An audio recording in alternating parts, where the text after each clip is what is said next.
आप सभी को प्रभु यीशु मसीह के पवित्र नाम में मेरा प्यार भरा नमस्कार और जय मसीह की। मैं माफ़ी चाहता हूँ कि आज एक अलग ऑनलाइन ब्रॉडकास्टिंग सॉफ्टवेयर के थ्रू आपके साथ बातचीत कर रहा हूँ, क्योंकि हमारे कंप्यूटर में किसी तकनीकी समस्या आ जाने के कारण मैं वहाँ पर जूम में रिकॉर्डिंग नहीं कर सका और इसलिए एक नए प्लेटफॉर्म के ज़रिए ये मैसेज को रिकॉर्ड करते हुए आपके साथ बातचीत कर रहा हूँ। आज हम एक छोटे विचार को कुछ मिनटों में मैं आपके साथ में बांटना चाहता हूँ। आज के 10-15 मिनट के समय के लिए हम अपने ध्यान को एक विषय की ओर लेकर के जाएंगे, जिसका नाम है पैसा या रुपया, आवश्यकता है परंतु परम लक्ष्य नहीं। पैसा आवश्यकता है परंतु परम लक्ष्य नहीं। हमारे जीवन में रुपयों की, पैसों की बड़ी कीमत है और इस पैसों से हम जो चाहे हमारी आवश्यकता को पूरी करने के लिए खरीदते हैं, परंतु ये हमारे जीवन का परम लक्ष्य नहीं है, विशेष रूप से उनके लिए जिन्होंने यीशु मसीह को अपना जीवन का मुक्तिदाता या उद्धारकर्ता के रूप में स्वीकार किया है। एक भाग बाइबल में से पढ़कर मैं आपको सुनाना चाहता हूँ। आप मेरे साथ मरकुस रचित सुसमाचार की ओर आए। मरकुस रचित सुसमाचार की ओर, जहाँ पर उसके 14वें अध्याय में, मरकुस रचित सुसमाचार अध्याय 14 और उसके 10 और 11 आयत को मैं पढ़ना चाहता हूँ। मरकुस रचित सुसमाचार 14 का 10 और 11 यहाँ इस प्रकार लिखा है। तब यहूदा इस्करियोती, जो 12 में से एक था, प्रधान याजकों के पास गया कि उसे उनके हाथ पकड़वा दे। वे यह सुनकर आनंदित हुए और उसको रुपए देना स्वीकार किया और वह अवसर ढूंढने लगा कि उसे किसी प्रकार पकड़वा दे। इस पढ़े गए भाग पर परमेश्वर अपना अनुग्रह और आशीष हमें दें। यहाँ पर यहूदा इस्करियोती नाम का एक प्रभु यीशु मसीह का शिष्य है, जो केवल अपने जीवन में इस लक्ष्य को बनाकर रखा हुआ था कि जैसे भी हो मुझे पैसा मिलना चाहिए, मेरे हाथ में रुपए पैसे आने चाहिए। और इस बात को लेकर के वो बहुत ही ज़्यादा चिंतित रहता था। यदि आप इसके संदर्भ में देखें तो 14वें अध्याय के संदर्भ में यीशु मसीह के विरुद्ध जो है यहूदी लोग, याजक लोग, शास्त्री लोग इस बात में खोज करने में लग गए थे कि किस प्रकार उसको छलावे में लाकर पकड़कर मार डालें या उसे नष्ट कैसे किया जाए। इस खोज में जब याजक लोग थे और शास्त्री लोग थे जो प्रधान गिने जाते थे, और उन लोगों में जब इस बात की होड़ चल रही थी, तब उन्हें एक शिष्य मिला जो लालची था। बाइबल में लालच के विषय में बहुत सारे चेतावनियां दी गई है और उनकी ओर मैं अभी नहीं जाऊंगा, परंतु मैं आपको फिर भी बता देना चाहता हूं कि जिस किसी ने भी लालच किया उसका परिणाम बहुत बुरा हुआ।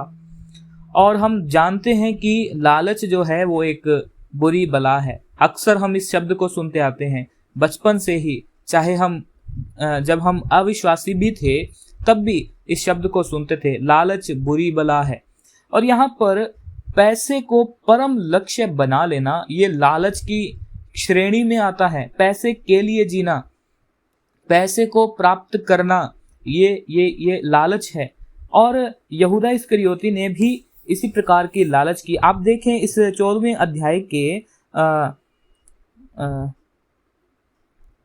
3 आयत से लेकर 5 आयत तक मैं पढ़ता हूँ। वहां पर आप देखें, जब वह बेतनिया में शमौन कोढ़ी के घर भोजन करने बैठा हुआ था, तब एक स्त्री संगमरमर के पात्र में जटामासी का बहुमूल्य शुद्ध इत्र लेकर आई और पात्र तोड़कर इत्र को उसके सिर पर उंडेला।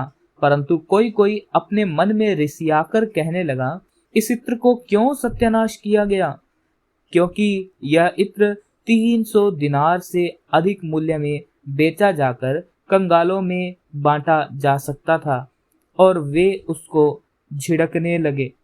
यहाँ पर आप देखेंगे तो एक स्त्री है, यहाँ पर मरकुस में उस स्त्री का नाम नहीं दिया गया और जो झिड़कने वाले हैं उनका नाम भी नहीं है, परंतु मत्ती और यूहन्ना में जब आप पढ़ेंगे तो आपको ये देखने को मिलेगा। वो स्त्री कोई और नहीं बल्कि वो लाजर की बहन थी मरियम, और जो झिड़कने वाले थे वो कोई और नहीं परंतु यहूदा इस्करियोती था। और यहूदा इस्करियोती यह कहकर उसको झिड़कने लगा। 5 आयत को देखें कि यह इत्र 300 दिनार से अधिक मूल्य में बेचा जाकर कंगालों में बांटा जा सकता था।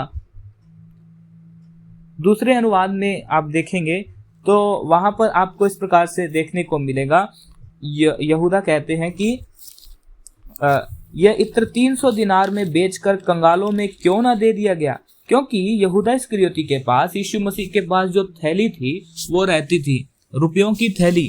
उस पैसों की थैली को वो अपने पास रखा करता था, और जब वो अपने पास रखता था तो अपनी आवश्यकता के अनुसार उसमें से निकाल लिया करता था। यहाँ पर उसके जीवन का लक्ष्य केवल पैसा बन चुका था, और इस कारण क्योंकि उसके जीवन का मकसद अब कुछ और नहीं बल्कि रुपया कमाना या पैसा कमाना हो गया था, इसलिए परमेश्वर उससे कहते हैं कि 6 आयत में देखें, उसे छोड़ दो, उसे क्यों सताते हो, उसने तो मेरे साथ भलाई की है। यीशु मसीह कहते हैं। यहाँ का संदर्भ मेरे ख्याल से आपको समझ में आया होगा। मेरे प्यारो, यहूदा इस्करियोती ने 30 चांदी के सिक्कों के लिए जगत के उद्धारकर्ता के साथ विश्वासघात किया। हालांकि यह परमेश्वर की ओर से नियुक्त था, परंतु फिर भी हमारे लिए यह बहुत बड़ी चेतावनी और हमारे लिए दृष्टांत के रूप में प्रकट कर दिया गया है कि हम उसके जीवन से इस बात को सीख लें कि रुपये को अपना लक्ष्य बनाना घातक हो सकता है, प्राण नाशक हो सकता है।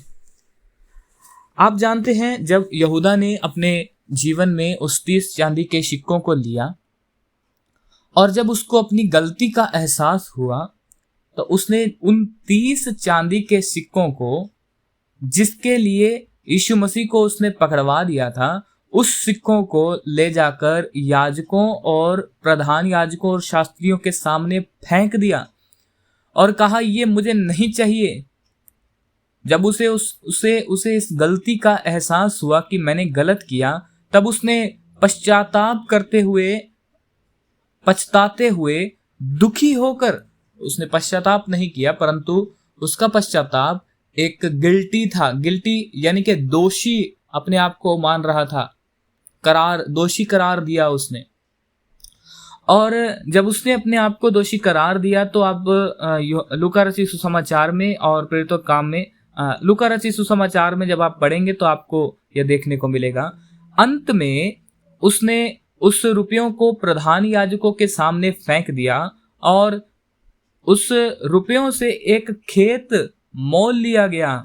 उस खेत का नाम लहू का खेत रखा गया, क्योंकि वो यीशु मसीह के कीमत के जो लगाई गई थी 30 चांदी के सिक्के, उस कीमत से खरीदा गया खेत, और आज भी उसका नाम लहू का खेत है। आप इस्राएल में जाकर, यदि भविष्य में प्रभु आपको अनुमति दे, कभी आप जाना चाहें और प्रभु आपके लिए मार्ग को खोले, तो आप उस खेत को देख पाएंगे। इस्राएल में आज भी वो खेत है, लहू का खेत, जो इस नाम से जाना जाता है। और उस खेत में आज भी वो बंजर पड़ा है, कोई फल नहीं है, कोई उसमें बीज उगता नहीं है, वो श्रापित भूमि है। श्राप लगा यहूदा को और उस भूमि को भी, जिसके द्वारा, जिस धन के द्वारा उस भूमि को खरीदा गया। मैं आपको ये बताना चाहता हूं, इसका मतलब है कि हमें जो अपना पैसा लगाना है या हमें जो खरीदारी करते हैं, उसमें स्मरण रखें कि इसके द्वारा किसी भी प्रकार से परमेश्वर की निंदा ना हो, बदनामी ना हो, परंतु उसकी महिमा हो। और यहूदा ने वो सिक्कों को गिरने के बाद वो खुद गया और लिखा है कि उसने फांसी लगा ली और फांसी लगा करके वो लटक गया, लटकने के दौरान जब वो लटक रहा था तो लिखा है कि वो ऊपर से नीचे गिरा और नीचे गिरने पर उसका पेट फट गया और उसके पेट के फटने के कारण अंतड़ियां बाहर आ गई। ओह, क्या भी भयानक परिणाम उसके जीवन में आप देखते हैं।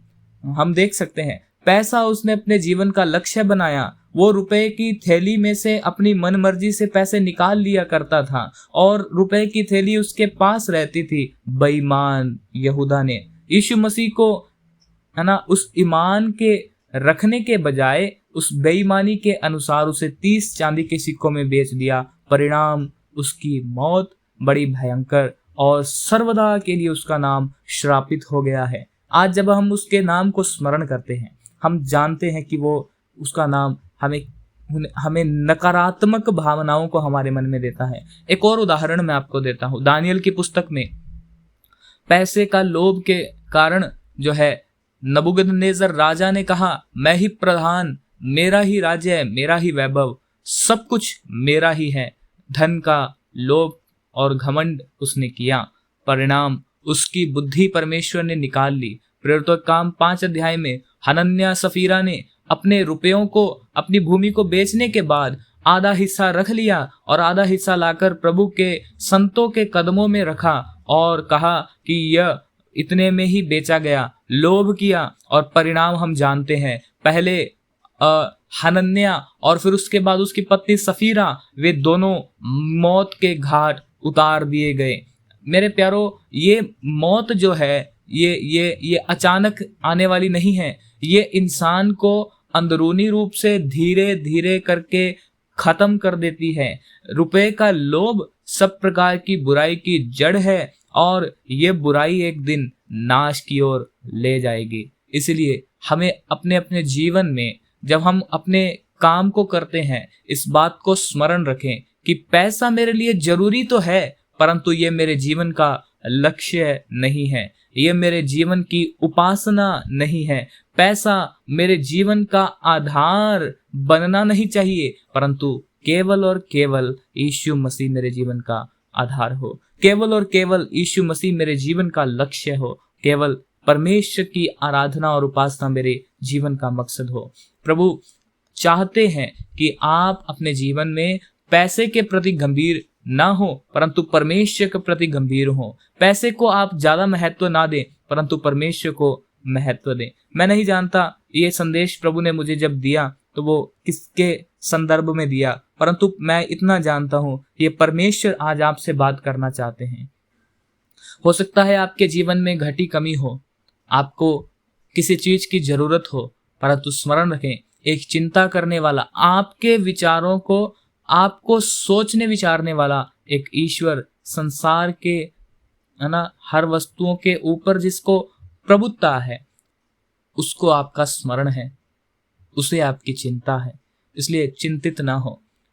जो संत लोग, सेवा करने वाले सेवकगण हैं, उनसे मैं कहना चाहता हूं कि प्रभु ने जिस प्रकार कहा, तुम धन और परमेश्वर दोनों की सेवा नहीं कर सकते।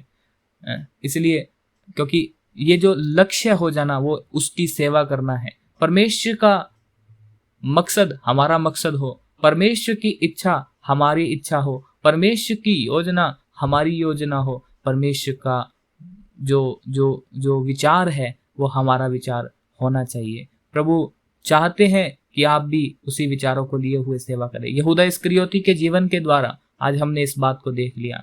पैसा हमारे जीवन की आवश्यकता तो है, हमें जरूरी चाहिए, बिना पैसे के कुछ होगा नहीं, परंतु ये हमारे जीवन का परम लक्ष्य है, बनना नहीं चाहिए। हमें इसे बड़ी सावधानी के साथ ग्रहण करना और इस्तेमाल करना आ जाना चाहिए। प्रभु ऐसा विचार समझने के लिए हमें बुद्धि दे, समझ दे, सामर्थ्य दे, उसके नाम की महिमा हो। आज एक छोटे विचार के साथ मैं यहाँ पर समाप्त करता हूँ। इन विचारों से भी परमेश्वर के नाम की महिमा हो। आप सबों को जय मसीह की। धन्यवाद।